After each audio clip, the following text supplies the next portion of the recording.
এখন আমরা আলোচনা করব ক্রস গুণন নিয়ে। ক্রস গুণনের ক্ষেত্রে আমরা যদি বলি আমাদের কাছে দুইটা ভেক্টর দেয়া আছে এ ভেক্টরকে আমরা লিখতে পারি a x i a y J এবং এ জেড কে। যদি এ হয় এ ভেক্টর এবং বি যদি ভেক্টরটাকে আমরা লিখি B x I B Y J এবং বি জেড কে। এই দুইটা ভেক্টরকে আমরা যদি চিত্রের মাধ্যমে দেখাই তাহলে কি দেখাইতে পারি যে আমাদের এক্স ডিরেকশনের দিকে এ এবং তার সাথে থিটা কোণে আমাদের অপর একটা ভেক্টর আছে ভি, তাহলে তাদের মধ্যবর্তী কোণ কত? থিটা। এই যে বি ভেক্টর আছে, বি ভেক্টর এখন আমরা কয়টা উপাংশ নিতে পারি? দুইটা। একটা উপাংশ আসবে আমাদের উপরের দিকে, যেটাকে আমরা বলতে পারি লম্ব উপাংশ, যেটার মান হবে বি সাইন থিটা। আরেকটা উপাংশ আমাদের আসবে এ অক্ষের দিকে বা এ এর দিকে অথবা এক্স অক্ষের দিকে, যেটাকে আমরা বলতে পারি বি কস থিটা, যেটা আমাদের আনুভূমিক উপাংশ। এখান থেকে আমরা যদি বলি যে ডট গুণনের তাহলে সূত্র কি হবে, ক্রস গুণনের সূত্র তাহলে কি হবে? এটাকে আমরা লিখতে পারি a cross b is equal to কত আসবে? এ বি আর এখানে আসবে তার উলম্ব উপাংশ, তার মানে কি আসবে? B sine theta. আর এটাই হলো কি আমাদের ক্রস গুণনের সূত্র। এবার ক্রস গুণন করলে আমরা কি পাই? ক্রস গুণনের ফলে আমরা একটা ভেক্টর রাশি পাই। এই জন্য ক্রস গুণনকে মাঝে মাঝে ভেক্টর গুণনও বলা হয়। কি বলা হয়? ভেক্টর গুণন। ঠিক আছে। এই যে ভেক্টর গুণন, তার মানে অবশ্যই তার যে গুণফলটা আসবে এটা একটা ভেক্টর রাশি। ওই ভেক্টর রাশির দিকটাকে আমরা এখানে ইটা দিয়ে প্রকাশ করি। তাহলে যেটা আমাদের প্রথম ক্রস গুণনের সূত্র। দ্বিতীয়ত, আমরা এই সূত্র থেকে চাইলে কোণ নির্ণয় করতে পারি। কিভাবে কোণ নির্ণয় করতে পারি? আমরা লিখতে পারি যে sine theta is equal to কত হবে? ইজ ইকুয়াল টু হবে আমাদের a cross B divided by ইটা এ বি। সুতরাং এখান থেকে আমরা থিটা ইজ ইকুয়াল টু কত লিখতে পারি? Sine inverse A cross B divided by ইটা এ বি, তাই না? কিন্তু আমরা কখনো এই সূত্রটা ব্যবহার করব না। তো যদিও দ্বিতীয় সূত্র দিয়ে আমরা তার কোণ নির্ণয় করতে পারি, আমরা কখনো এই সূত্রটা ব্যবহার করব না। ইনস্টেড অফ আমরা কোন সূত্র ব্যবহার করব? কোণ নির্ণয়ে আমরা ডট গুণন ব্যবহার করব। কোণ নির্ণয়ে সবসময় আমরা ডট গুণন ব্যবহার করব। ওইটা দিয়ে আমাদের জন্য কি হবে? ইজি হবে। ঠিক আছে। তৃতীয় সূত্র আমরা যদি বলি যে আমাদের ক্রস গুণনের জন্য আই জে কে এর গুণনগুলো কেমন হয়, আমরা যদি বলি I cross I is equal to আমরা কি বলতে পারি? খেয়াল করো, আই এবং আই, তার মানে এখানে থাকবে একটা ইটা, তারপর কি আসবে? 1 ইন্টু 1, তারপর কি আছে এখানে? সাইন থিটা, তার মানে সাইন কত ডিগ্রি আসবে? 0 ডিগ্রি। আমরা জানি সাইন 0 ডিগ্রির মান কত? 0। সুতরাং আই ক্রস আই এর মান কত আসছে? 0। আমরা যদি বলি জে ক্রস জে, এটার মানে কত আসবে? অবশ্যই তাদের মধ্যবর্তী কোণ কত? 0। এটার মান আসবে 0। আমরা যদি বলি কে ক্রস কে, এটার মানে কত আসবে? 0। তার মানে আমরা দেখতেছি যে ক্রস গুণনের সময় যদি সিমিলার হয় আয়তাকগুলা তাহলে হবে 0। কিন্তু আমরা যদি দেখি যে যদি সিমিলার না হয়, ইনস্টেড অফ এখানে দেয়া আছে আই ক্রস জে, তাহলে কি হবে? তো আই ক্রস জেটাকে যদি আমরা একটু খেয়াল করি, এটার জন্য আমরা মানটা কয়েকভাবে নির্ণয় করতে পারি। কিভাবে নির্ণয় করতে পারি? আমরা এখানে ধরো যে একটা মান নিলাম I J K, I J K.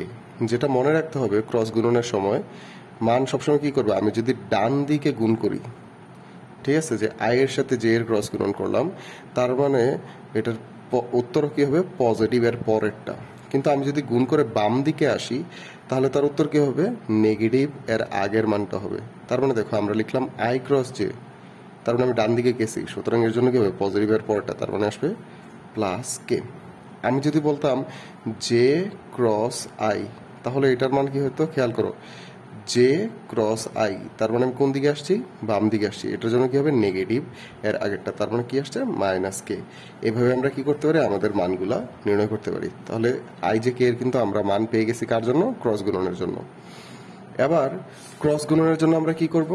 তার একটা বেসিক সূত্র নির্ণয় করব, যেটাকে আমরা লিখতে পারি যে a cross b is equal to আমরা কি লিখতে পারি? আমরা লিখতে পারি a x i a y J এবং a z k cross b x I B Y J এবং বি জেড কে।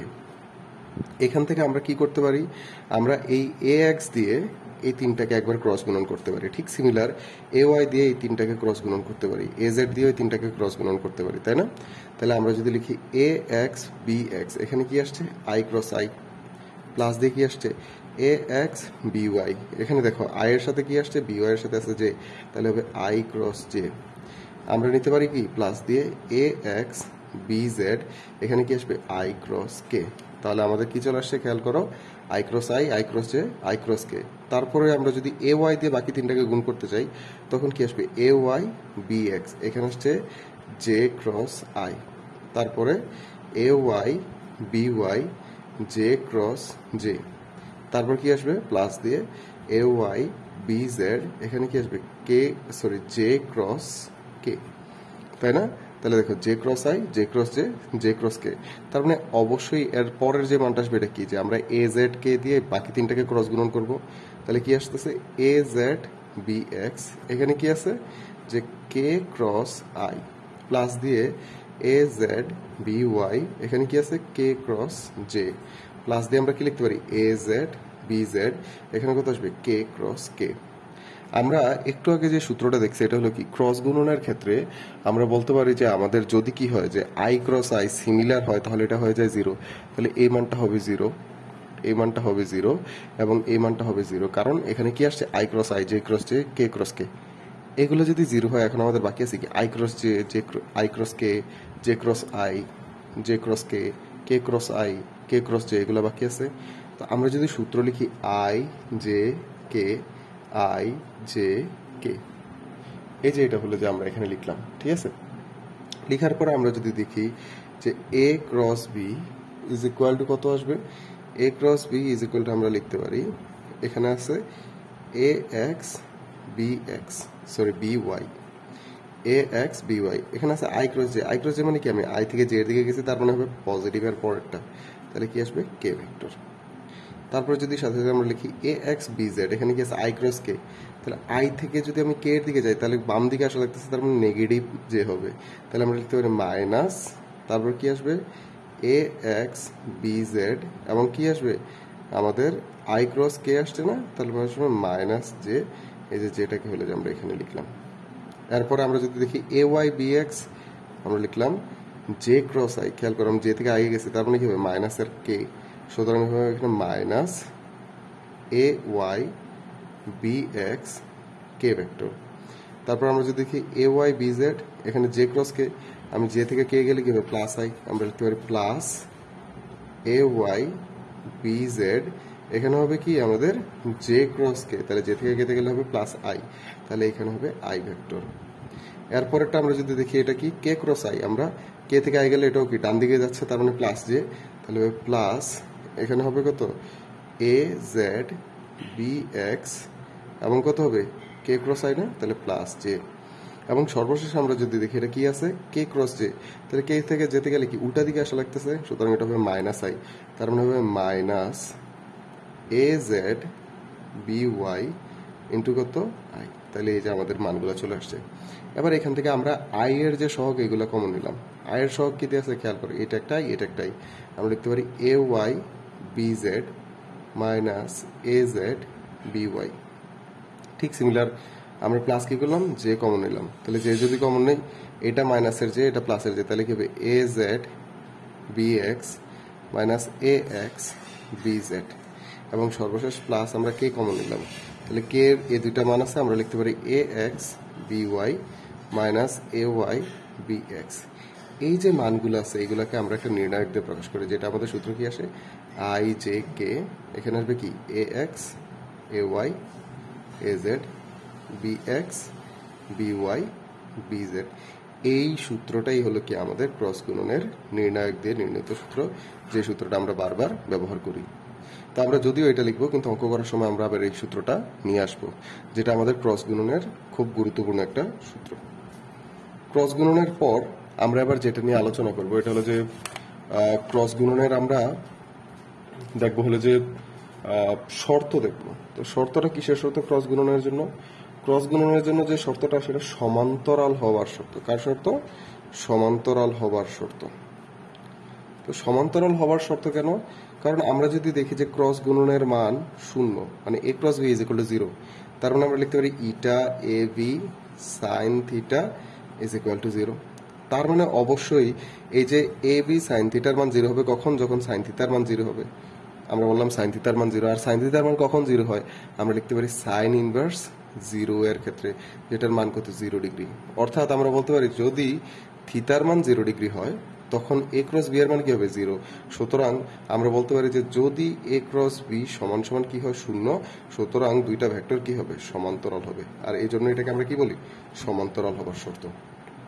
যদি আমরা একটু খেয়াল করি, আমরা ডট গুণনের সময় কি পাইছি, আমরা ডট গুণনের সময় পাইছি লম্ব হবার শর্ত। তাহলে অবশ্যই ক্রসের জন্য আমাদের কি আসবে তার বিপরীত, মানে সমান্তরাল হবার শর্ত। তারপর আমরা ক্রস গুণনের কি দেখবো অ্যাপ্লিকেশন। আবার ক্রস গুণনের অ্যাপ্লিকেশনের মধ্যে আমাদের কি আসবে, আমরা যদি বলি যে ক্রস গুণনের অ্যাপ্লিকেশনের মধ্যে সবার প্রথম যেই মানটা আমাদের মনে রাখতে হবে, যে আমরা ধরে নিলাম যে এদিকে আমাদের কি আছে একটা এ ভেক্টর এবং এদিকে আছে আমাদের একটা বি ভেক্টর।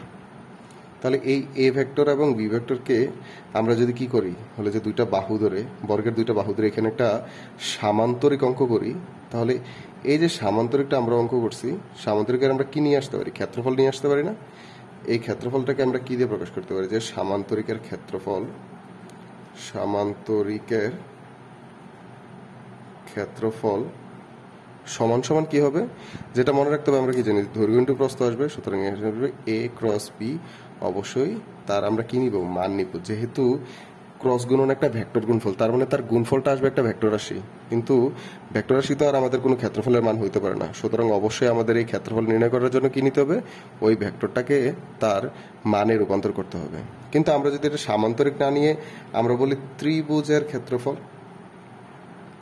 তাহলে ত্রিভুজের ক্ষেত্রফল হলে কি হবে, ইজ ইকুয়াল টু জাস্ট সামান্তরিকের ক্ষেত্রফলকে আমরা অর্ধেক করে দিব, তাহলে হাফ অফ কি আসবে এ ক্রস বি, যেটা হলো কি আমাদের ত্রিভুজের ক্ষেত্রফল। এটা কি থেকে পাইছি আমরা, বাহু থেকে। কি থেকে পাইছি আমরা, বাহু থেকে, যেখানে এ একটা বাহু বি একটা বাহু। এবার তুমি চিন্তা করো যে আমাদের ক্ষেত্রে আর বাহুটা দেয়া নেই, এবার কি দেয়া আছে, এবার দেয়া আছে কর্ণ। তাহলে কর্ণ থেকে কি করতে পারি আমরা, তার মানে আমাদের কাছে সাপোজ একটা সামান্তরিক দেয়া আছে, এই যে সামান্তরিক দেয়া আছে তার ক্ষেত্রে একটা কর্ণ দেয়া আছে কত পি, এবং আরেকটা কর্ণ দেয়া আছে কত কিউ।